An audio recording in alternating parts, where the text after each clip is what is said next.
fait l'offense, il mérite le châtiment. Il mérite la condamnation. Mais Jésus a pris la condamnation. Il a pris cette mort. Il nous a menés à la vie. Il a effacé l'acte dont les ordonnances nous condamnaient et qui subsistait contre nous. Et il l'a détruit en les clouant à la croix. À la croix, Jésus-Christ a détruit tout acte qui vous condamne à mort. Toute maladie qui vous condamne à mort. Toute parole qui vous condamne à mort, que ça soit d'un féticheur, que ça vienne du grand sorcier de la famille, que ça soit des magiciens. Bien-aimés, vous n'avez pas à avoir peur. C'est pourquoi, bien-aimés, nous devons que célébrer ce que Jésus-Christ a fait. C'est plus le moment que nous devons pleurer ou se plaindre. C'est le moment de crier victoire. Nous sommes plus que vainqueurs par ce que Jésus-Christ a fait. Nous n'avons pas besoin d'avoir peur des sorciers. Aujourd'hui, nous avons des chrétiens qui ont peur des sorciers. Et des chrétiens qui, quand on lui dit que son voisin est sorcier, la peur l'amène, il commence à faire des prières animé par la peur. Il prie parce qu'il a peur du sorcier. Bien-aimés, c'est les sorciers qui doivent avoir peur de vous. C'est les sorciers qui doivent déménager parce qu'il a peur de vous. Parce qu'en vous, il y a la puissance qui a été libérée à la croix. Plus aujourd'hui sont intimidés. Même dans l'église de foi, il y a des gens qui ont intimidé le peuple de Dieu. Il y a des gens qui ont glorifié, qui ont élevé l'œuvre des sorciers, l'œuvre des magiciens. Ils leur ont donné une grande place. Que de glorifier, de réduire les sorciers et d'élever Jésus-Christ. Élever le Seigneur des Seigneurs. Élever ce que lui a dit. Écoutez bien, mais c'est le moment de refuser ce que le monde dit et d'accepter ce que Jésus-Christ dit. Il dit à la croix, il a détruit les ordonnances. Un enfant de Dieu a déjà été sauvé. Il a déjà été protégé à la croix. À la croix, vous avez la vie. À la croix, vous avez la guérison. À la croix, vous avez la paix. À la croix, vous avez tout. Le monde ne peut rien contre vous. Ils peuvent venir vous combattre. La Bible dit, ils te feront la guerre, mais ils ne te vaincront pas. La guerre peut venir, mais la victoire vous appartient. À la croix, il a dépouillé les dominations et les autorités et les a livrées publiquement en spectacle, en triomphant d'elles par la croix. Alléluia. Alléluia. Jésus-Christ s'est humilié. C'est pourquoi la Bible dit qu'il a été souverainement élevé et a reçu le nom qui est au-dessus de tout nom. Le nom de Jésus au-dessus de la malédiction. Le nom de Jésus au-dessus du cancer. Le nom de Jésus au-dessus du sida. Le nom de Jésus au-dessus des maladies. Le nom de Jésus au-dessus des critiques des hommes. Le nom de Jésus au-dessus des sorciers et des magiciens. Le nom de Jésus est au-dessus. Croyez en Jésus. Acceptez ce que lui a fait. Et soyez libres. Bien aimé, il est venu nous libérer.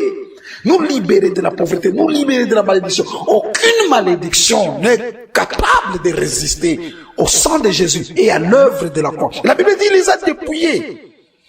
Il a dépouillé les dominations et les autorités. Bien aimé, nous n'avons pas à avoir peur. Un enfant de Dieu ne doit jamais avoir peur. Un enfant de Dieu ne doit jamais avoir peur. Si vous avez peur, vous annulez l'œuvre de Jésus dans votre vie. Le diable a été déjà détruit. Ce sont les hommes qui donnent la force au diable.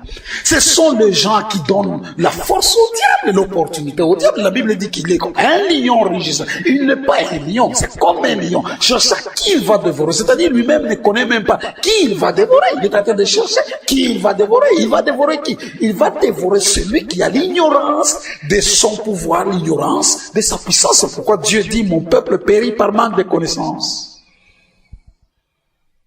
À la croix, bien-aimé, vous pouvez imaginer que quand Jésus-Christ était à la croix, Il avait porté toutes les maladies qui ont existé, qui existaient et qui existeront sur son corps.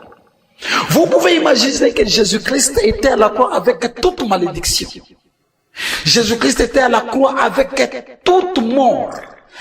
Toutes les morts de ceux-là qui sont morts, les morts de ceux-là qui étaient là présents, les morts de ceux-là qui sont dans le futur. Jésus-Christ était avec toutes ces choses-là à la croix. Imaginez dans quel état il était en tant qu'homme. Porter la mort de toutes les personnes qui ont déjà existé, qui existaient et qui vont exister. Il avait toute leur mort à la croix. Les péchés. Jésus-Christ à la croix, il avait tous les péchés. Les péchés des gens qui ont commis à Sodome et Gomorrhe, les péchés du temps de Noé, les péchés du temps présent, les péchés du temps futur. Jésus-Christ a porté toutes ces choses-là. Il les avait à la croix. C'est pourquoi il était abandonné. Il était abandonné. Il a porté tout. Il a porté toute malédiction. Il a porté tous vos problèmes. Tout ce que vous avez à faire, c'est croire à la guérison qu'il vous a donnée, croire à la paix qu'il vous a donnée, croire à la bénédiction qu'il vous a donnée, croire à des choses qu'il vous a données. Ne regardez pas aux circonstances, ne regardez pas aux situations, regardez à la révélation. Plusieurs chrétiens aujourd'hui sont devenus faibles, parce que ce qui compte beaucoup plus pour eux, c'est ce qu'ils voient avec leurs yeux. Mais Jésus a dit, Thomas, parce que tu as cru, tu as vu et tu as cru, mais je vous dis, heureux celui qui n'a pas vu, mais qui a cru. Ayez foi à l'œuvre que Jésus-Christ a accomplie à la croix. À la croix, il a enlevé toute condamnation. Il a ôté tous les péchés. À la croix, il nous a justifiés. À la croix, il vous a rachetés. À la croix. Bien-aimés, mais soyez, il y a la différence entre avant la croix et après la croix. Nous sommes après la croix. C'est là où il a fait une alliance éternelle avec nous. Il nous a réconciliés à la croix. Nous qui étions étrangers, pécheurs, condamnés, maudits, malades, il nous a réconciliés pour que nous puissions avoir l'accès auprès du Père.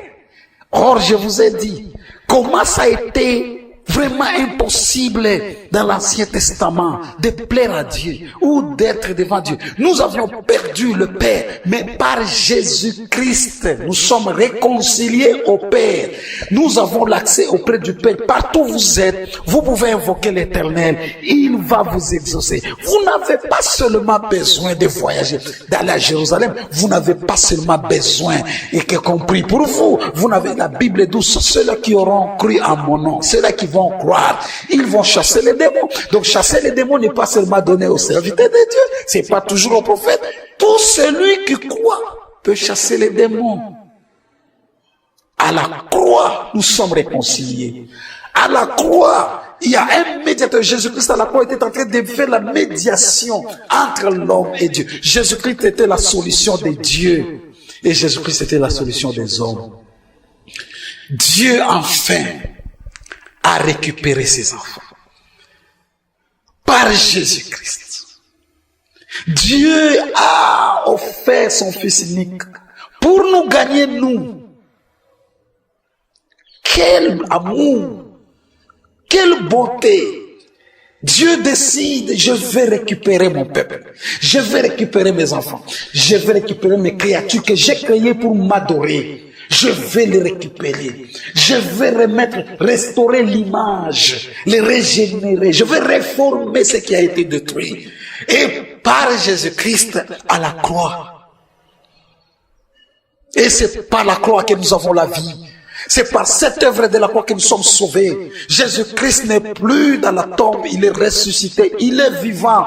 D'où nous devons le louer, d'où nous devons le glorifier, d'où nous devons être toujours dans la joie. Comme la Bible dit, soyez toujours joyeux, bien-aimés. Vous pouvez avoir des problèmes maintenant. Peut-être que vous êtes attaqué par l'ennemi. Le diable cherche à vous attaquer, il cherche à vous enlever le sourire. Mais la bonne nouvelle, bien-aimés, glorifiez l'Éternel, même pendant ces attaques. Plus vous le louez, plus sa gloire va descendre sur vous. Vous savez, plus on loue Dieu, plus la gloire descend. La gloire, c'est comme la pluie. La pluie n'est que conséquence ou résultat des vapeurs que les nuages vont recevoir. Quand la vapeur monte, s'il y a une grande quantité de vapeur qui monte, même si les nuages sont noirs, d'ailleurs, plus les nuages sont noirs, cela montre qu'il y aura une grande pluie. Plus vous élevez Dieu, il arrive des fois que les combats arrivent, les problèmes vous arrivent. Cela veut dire qu'il y a une grande gloire de Dieu qui va se manifester dans votre vie. Cela ne veut pas dire parce que les nuages sont noirs, donc Dieu n'est plus là, ou le soleil n'est plus là. Ça est là, bien-aimé. Emmenez des vapeurs de louange à Dieu à cause de Jésus-Christ qui est mort à la croix pour nous, à cause de ce qu'il a subi à la croix pour nous. C'est pourquoi nous avons la vie, c'est pourquoi nous le louons, c'est pourquoi nous le glorifions, c'est pourquoi nous sommes fiers de notre Dieu, parce qu'il nous a donné des choses qu'aucun homme ne peut nous donner. Les hommes ne feront que nous condamner, les hommes ne feront que nous accuser, mais Dieu, ses mains sont ouvertes, même aux pécheurs, même à celui qui l'a jamais reçu comme Seigneur et Sauveur. Il dit, je suis à la porte, je frappe, si tu ouvres, je vais entrer. Dieu est là. Le salut est disponible. La guérison est disponible. La paix est disponible. Il y a aussi une place pour vous à la croix. Il y a aussi votre nom qui est écrit là-bas. Allez seulement avec confiance, comme il dit. Approchez-vous du trône de Dieu avec assurance. Il y a beaucoup de gens qui s'approchent de Dieu sans assurance. Il y a beaucoup de gens, même quand ils prient, dans leur prière, ce sont des pleurs, ce sont des lamentations, ce sont des cris, des pleurs, des deuils. Ce n'est pas le moment de faire des deuils, bien-aimés. Ce n'est pas le moment de faire des prières de deuil. C'est le moment de glorifier Dieu. Quand on prie, on élève son nom, on magnifie son nom, on les glorifie. Plus on les glorifie, bien aimé, plus on manifeste la foi, plus on voit la solution à nos problèmes, on voit la guérison à notre santé. Vous êtes là en train de me suivre. Si vous avez des maladies qui ont été déclarées incurables aujourd'hui, ce qu'ils ont dit incurables, c'est leur travail. Les médecins sont limités sur leur travail. Mais la bonne nouvelle est qu'aujourd'hui, je vous le dis par la parole de Dieu, la Bible dit que vous avez déjà été guéris. La guérison ne viendra pas. Elle est déjà là. Saisissez cette guérison. Recevez la guérison. Vous allez voir la manifestation. Que Dieu vous bénisse.